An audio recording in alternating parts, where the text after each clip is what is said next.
Welcome to Greenhouse Grower to Grower, the podcast where we talk to growers from across the greenhouse industry about market trends, innovation, their biggest challenges and opportunities, and more. Hey everyone, I'm Brian Sparks, editor of Greenhouse Grower, joined today by Julie Hullett, who's the senior editor of Greenhouse Grower. Normally in this podcast, we talk to growers about what's happening in the industry. We wanted to take a little bit of a different approach today. As we wind down 2023, this is a chance for Julie and I to talk about, some of the highlights of this past year in the floriculture industry, what we expect as we get into 2024, some of the trends that are taking shape. And then also just to give folks kind of a taste of how Greenhouse Grower works behind the scenes, for if you're not aware of how our brand operates. Then also those of you maybe who are just finding us through the Greenhouse Grower to Grower podcast, it gives you a chance to kind of see what Greenhouse Grower is all about, what we looked at this year, what we're looking forward to next year. So, Julie, thanks for joining me today, and thanks for being on the podcast. Oh, of course. Thanks for having me. I'm excited to be here. One of the things that I thought we would just jump right into, this was your first year of attending California spring trials. And if you go to greenhousegrower.com, and you'll probably talk about this, but there was so much great content that came out of that, whether it was photo galleries and slideshows to videos with Julie and Dr. Alan Armitage, who was a fixture at California spring trials. Can you kind of talk about, how CAST went for you this year? What were some of your biggest takeaways, and how that might lead into, now that you're a veteran, we'll say, of spring trials, how that will lead into what you do next year? CAST was definitely a highlight for me for a couple reasons. Whether you work in the industry or not, CAST is just such a stunning display of flowers. And it's beautiful to go to California. You're along the coast in many of the cities. You have the mountains in the background and just see endless rows of flowers, all of these new genetics that no one has ever seen before. So I really enjoyed that part of it. That was also my first time traveling with Dr. Armitage. And it's funny because, he's been in the industry for so long, and he keeps saying that a lot of people that he used to know, they've retired and he doesn't know as many people anymore. But we go to CAST and everyone's just lining up to talk to Dr. A. And it was funny to see, but it also is really a privilege to work with someone that's so well known and so respected in the industry. And he taught me so much. Like I said, that was my first year at CAST, so it was so informative to walk around with him. And he talked to a lot of the breeders, and the breeders and Dr. A were able to explain why particular genetics were, like why this color was rare, or why a new variety was especially good for growers, whether it was more compact or it made them for a more uniform series. So it was a very informative trip. And just for me personally, I've always enjoyed being a little bit of a people watcher. I like to see how crowds and groups are responding to certain situations. And I thought that spring trials was a really good place to do that as well, because you can tell what the top picks of the year are going to be just based on how people are responding to them. You'll see a particular table and there's consistently a larger group looking at those plants. So that kind of puts up a flag for me. And you can see certain people will be asking a lot of questions about certain plants. So I just thought that was really exciting too. You get a little bit of a taste before things come to market for what everyone thinks looks really cool. So I thought that was a lot of fun. It was a great trip. And if you go to our YouTube channel, you can see so many of the videos that Julie and Alan took together. Those of you who may have met Julie either at CAST or Cultivate this past year, Alan's not going to be the only one with a special hat moving forward, I think, Julie. Your hat was definitely your marker through all these videos. So, yeah, it was. I didn't even do that on purpose. It was just a hat that I brought for the weather, and then I saw that Alan had a hat too, and people kept commenting on my hat. So I've decided it's a new tradition. I'm going to have a new hat to debut at CAST every year. So stay tuned for 2024. If there's one thing to look forward to, there you go. I love that. It is my new hat. I know Brian has done a lot of work too with the Greenhouse Grower Top 100 list. So can you share some of those numbers from that list, Brian? Yeah, this is one of the most exciting things that I work on every year. So if you don't know, Greenhouse Grower puts together a list of the largest ornamental operations in the country by square footage every year. Along with that, we don't just ask about size. We ask about shifts in crop production. We ask about some of the key challenges that businesses face both in and out of the greenhouse. We ask about trends in technology. We ask about any hot button topics at the time. Transportation is a constant concern. The past couple of years, we had been asking about how the industry was dealing with and then coming out of the COVID-19 pandemic, about supply chain issues. So it's really get a chance to learn not just about where some of these operations are in terms of size, but also, just in terms of some of the other key issues that they are dealing with. What was really interesting to me this year as we put the list together, which you can find on greenhousegrower.com as well, just search for top 100 growers, is, if you look at just by the numbers, roughly 2/3 or so of the companies this year didn't change size too much in square footage. But when we started to look ahead and we asked, what are you planning for the coming years? That's where we got a real sense of, this industry is primed for potentially significant growth going into 2024 and beyond. There were some growers that told us that, coming out of COVID, a lot of the industry had very strong sales. So they had, you would say, the financial resources to expand, but there were a couple of concerns that kept some operations from, really digging in too much to expansion, whether it was, supply chain issues and just making sure that you're concerned over whether you get the materials that you need to build something new. The other question was, we've gained all these consumers during the pandemic. Are they going to stick around? I think that was leading to some hesitation as well. I think as we got through 2023, certainly the supply chain issues, they haven't completely gone away, but those issues are improving significantly. I think we're also seeing, just by a lot of the conversations that we've had, that, we might not see the numbers we saw in 2021. This new wave of consumers looks like they're going to be sticking around for the most part. So that's kind of leading into what we hope and expect to see over the next couple of years, is some of these growers really either improving in size or, really renovating some of their facilities to keep up with efficiency and figure out ways to use your team the right way. As I mentioned, for the top 100, we ask more than about size. We also ask about key issues and concerns. What we do with that information is that we put it into a white paper, which again, you can also find on greenhousegrower.com. It's right on the top 100 growers page. You can download that just to get a taste of this year's survey and, where the industry is now and where it's headed with some of these critical areas. There's also, the what's happening at some of these operations themselves. One of the tough things we saw was near the end of this year, one of the leading operations, Dan Chance Farm and Greenhouses, had to make the tough decision to shut down operations by the end of this year. You see that from year to year, and you hope that doesn't happen to too many other companies. But, like I said, for the most part, I think as you look to, the next couple of years, you might see a lot of growth in this industry. So it's something I think we're really excited about. Speaking of excitement, one of the highlights for Greenhouse Grower every year is going to Cultivate, not just to talk to a lot of folks, but also to present our annual Medal of Excellence Awards. It's a great chance to recognize some of the best innovations in plant breeding, to technology, to some of the leading growers and companies who are shaping the industry. Julie, I'll ask you, I know this was your second go around with both Cultivate and Medal of Excellence. What were some of your key takeaways from either of those this year? So there were a couple things that stand out in my mind.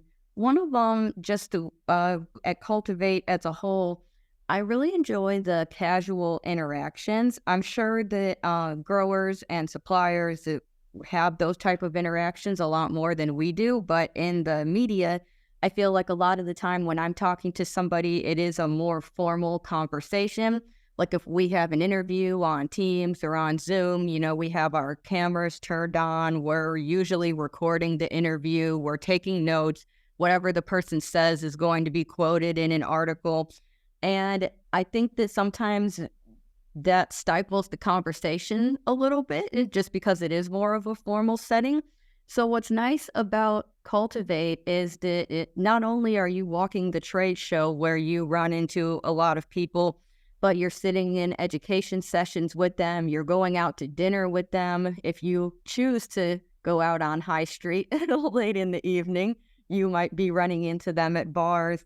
And I think that it opens up an opportunity for a much more friendly conversation that's very casual, and you can just get to know each other as people rather than, a magazine editor and a grower. You can talk about what sports teams you like or what's going on with your kids and your family. So I just like the social setting of it where we can really get to know each other a little bit better. That's one of my favorite parts of Cultivate. One of my favorites as well is presenting the awards at our Medal of Excellence reception. And this year, Todd Perkins, a breeder with Syngenta Flowers, he won the Industry Achievement Award. And I first met Todd at California Spring Trials. He and Alan were good friends. And we immediately thought of him as a candidate for Industry Achievement Award. And when Todd talks about breeding, it is so obvious how passionate he is about his work. And he's very skilled, but he's also very humble. And when he came on stage for his acceptance speech, I was standing in the background, and he cracks me up. I never expected him to do what he did. He took out his cell phone and he took a selfie. He turned around and he took a selfie with like 400 people that were in attendance in the background. And I was just cracking up because I was like, that is so cool. Like, I would have never expected someone to come up on stage and do that. But that was a lot of fun. So he made me laugh about that. But then the more that he got into his speech, I teared up a little bit too, because you could tell that his voice was trembling. He was so grateful for the award and so honored to be recognized for his career in breeding. And it really does mean everything to us to recognize someone who cares who cares about the industry as much as someone like Todd does. That's why we do it. We love horticulture, we love floriculture, and we're happy to recognize people who are making achievements. So it's moments like that that really stand out to me and I find very rewarding. And I'm really looking forward to having more of those in the future. Yeah, I think, and you kind of stole my thunder there with Todd. I mean, just that has to be the highlight of Medal of Excellence this year, was just seeing Todd's reaction and turning around and taking a selfie with the rest of the room behind him. And it's just, when you announce those names, and no matter what category it is, the whole room just getting up, standing and cheering. And you're talking about, you have competitors in the room who are, up for the same award sometimes. But there's this constant sense of, we're all in this together, and excellence at one company or one operation is kind of a shared experience. That's another thing I think that plays into this is, it's, for every award that we do, it's always such a tough decision. I take the lead on a lot of our, on the Grower of the Year awards for both head grower and for operation. And it's never an easy decision each year. You've got so many great companies in this industry. And just to kind of see the reaction when you get a chance to call somebody's name, knowing that, any one of those finalists, because every award that we do has finalists, is going to be a worthy candidate for that award. And if one person's name is called, everybody else is up for that award is going to get up, cheer for him, give him a big hand, and then usually say congratulations afterwards. And I talked to a lot of these growers after Medal of Excellence each year, and they usually tell me they hear right away from past winners who, give them their own kudos. And it's great that, we're able to almost set this lifelong community of growers, companies in the industry who are recognized for some of for just leading the way. You can't live in this industry in a bubble. You have to be at it not just for your own company, but for the industry as well. So it's always great to see that. Just going back to Cultivate in general, as you said, Julie, it's the best part of each year for me is just walking through the trade show floor and walking through the halls of the corridor at the Columbus Convention Center.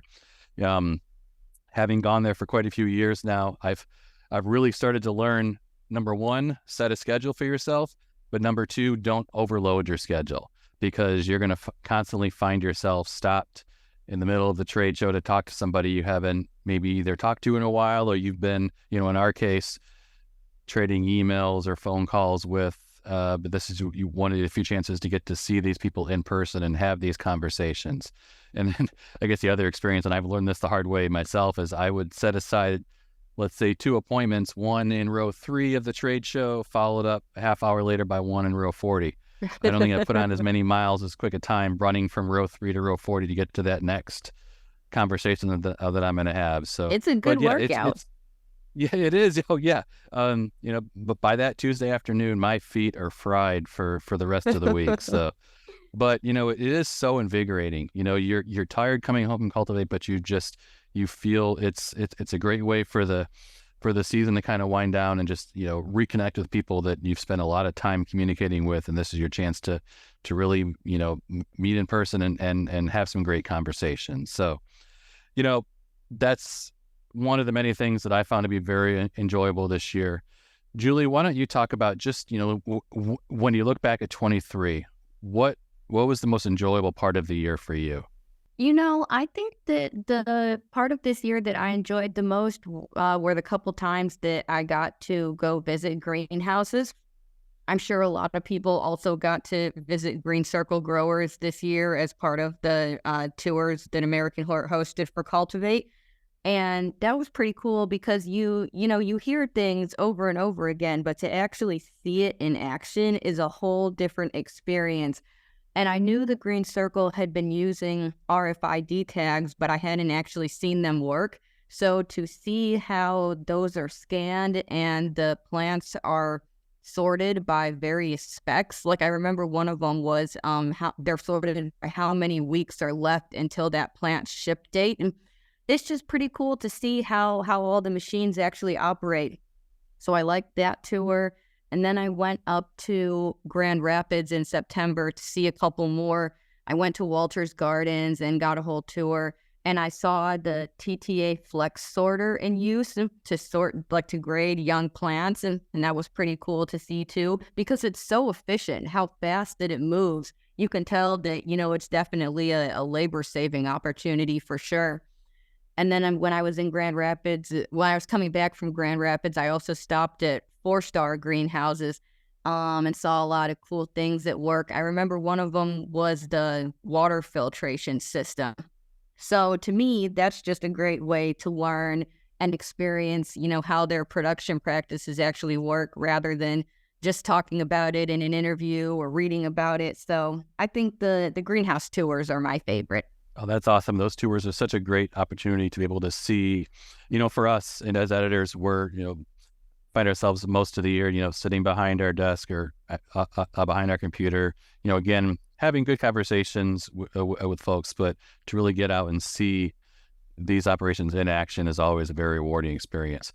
I'm going to say for me this year, what was quite special was, so Greenhouse Grower and then our parent company, Meister Media Worldwide, has had a long-standing relationship with the IR4 project, which, if you're not familiar, it's an organization that works on behalf of growers in the industry to help them deal with some key crop protection challenges and really helps expedite the process of getting special registrations if necessary. So if you're dealing with a particular pest that, there might not be a reasonable solution on the market right now, IR4 works to move that process along and on behalf of the industry, bring solutions to key challenges.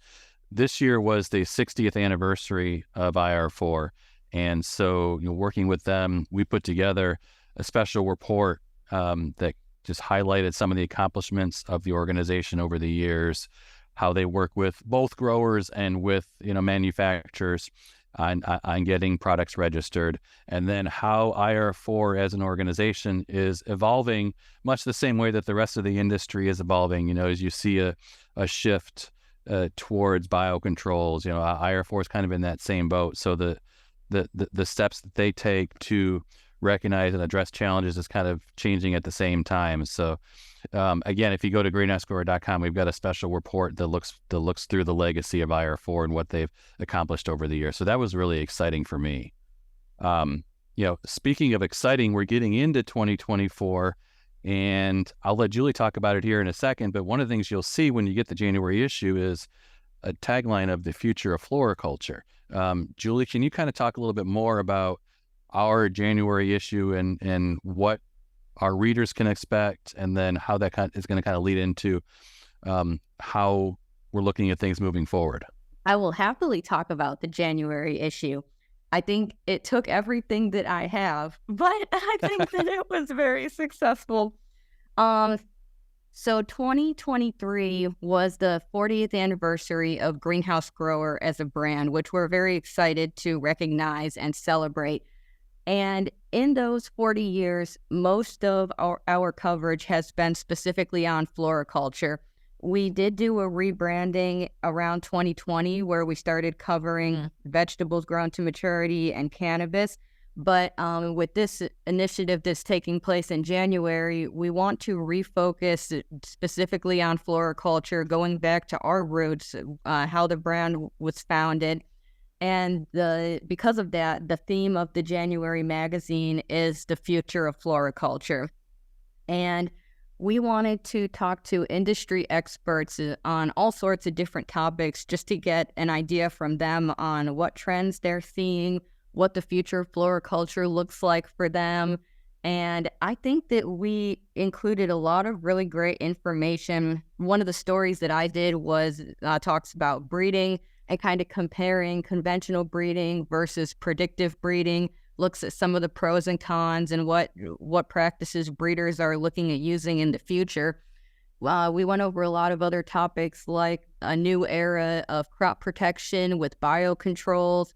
We looked at the future of labor and how training, development, and the H-2A program are all critical to having a consistent workforce.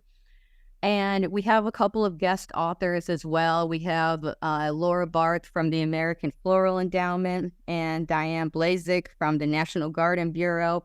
And they're talking about resources, what AFE offers to the industry in terms of research and funding and scholarships, and things like marketing resources from the National Garden Bureau. So I think that it's a wonderful issue that is full of information for growers. And we did make the magazine look a little bit different too. You guys will see we have a new logo and we kind of redesigned it. So I think that it's really a great way to kick off the year and a great way to kick off the future of floriculture. And this focus, I think, too, is not just limited to print either. When you go on to greenhousegrower.com, you'll kind of see this reflected as well. And another example I could think of is, if you don't know Julie, one thing you'll learn is that if you give Julie a story to work on and you give her 2 or 3 contacts, she will then reach out to 5 or 6 more beyond what you gave her. So as a result, Julie collects so much information, often more than you can fit into a print article. But the benefit to that is, we have our website and our newsletters where there's no limit on space and content. So every conversation that she had, even if we can't, fully address that conversation in print, we can do so online. So, if you're reading something in the January issue, you can expect to find 3 times as much information online for some of the folks that we talked to, because these were great conversations we were having. So that's something to look forward to. In addition to some of the changes that Julie talked about for the print magazine, there are a couple of other digital offerings that we're working on getting into 2024. We'll have a new newsletter coming out on Thursdays that is specifically focused on floral varieties. We're going to be taking a monthly, what we're calling a digital deep dive, where we identify a specific topic. We'll look through content that we put together recently that digs into that topic, whether it's labor, whether it's automation, whether it's insect control, you name it. And you can find those as special reports that you can download on a monthly basis on greenhousegrower.com. We have our fairly newly launched Tech Briefs, which is a bi-weekly newsletter that shares some of the latest innovations from suppliers from across the industry. So that's something that you can look forward to. And of course, the continuation of this podcast. We launched this shortly after Cultivate this year, came right out of the gate with conversations with Art Van Wingerden and Abe Van Wingerden and Metro Atlantic Greenhouses. And it's kind of just taken off from there. So we're excited to continuing to have those conversations. So when you talk about that excitement level as we start to wrap this up, Julie, what are you most excited for this coming year? I think I'm most excited about the young people that are joining the industry. Both young people that are looking to start their careers and are finding them in floriculture, but also the younger consumers. I know a personal example that I think of a lot is I first got into gardening with my grandma because she would buy the exact same geraniums and petunias and begonias from my high school's PTO sale for the last 57 years that she's lived in her house. But she's 90 now, and I think a lot of the generation that used to plant garden beds is getting to the point that it's difficult for them to do that still. And the industry has needed a new wave of younger consumers for a long time. So it's really exciting for me to see that COVID finally brought those for us, and that, those are our future buyers. And, for me, I think it's been great with this podcast, having long, in-depth conversations with folks from across the industry. I think what most excites me as we get into 24 is continuing to have more of those conversations with anybody who's listening now, and with, this vast audience of growers, of researchers, of suppliers from across the industry.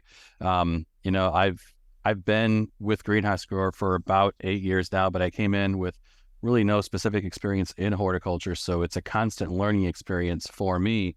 And the only way to learn is to have these types of conversations. So I would say, if I connect with you as a grower, I want to hear about what are some of your biggest success stories, some of your biggest challenges, lessons learned, what's worked well, what you might want to try doing over again, and what you're working on as you move forward. If you're a researcher, there's so many hours that are spent, working on information that's going to be valuable to this vast group of growers from across the industry. So I look forward to hear more about some of the things that you're working on. If you're an industry supplier or a manufacturer, like to hear not just about, the products that you're putting together, but then how those can best be utilized in greenhouse operations across the country. So a lot of you will hear from Julie and I constantly. So we look forward to having those conversations, just really, giving a chance, not for us to learn more, but for us to educate our audience of growers from across the industry. So I think that's what I'm most excited about going into 2024. So Julie, thanks for, taking the time with me today to look back at 2023 and look ahead to 2024. And we're excited to, keep having conversations with folks just like you, and looking forward to what happens in 2024. I'm excited too. Thanks for having me, Brian. Thanks for joining us. You can learn more at greenhousegrower.com. Please subscribe to this podcast wherever you listen.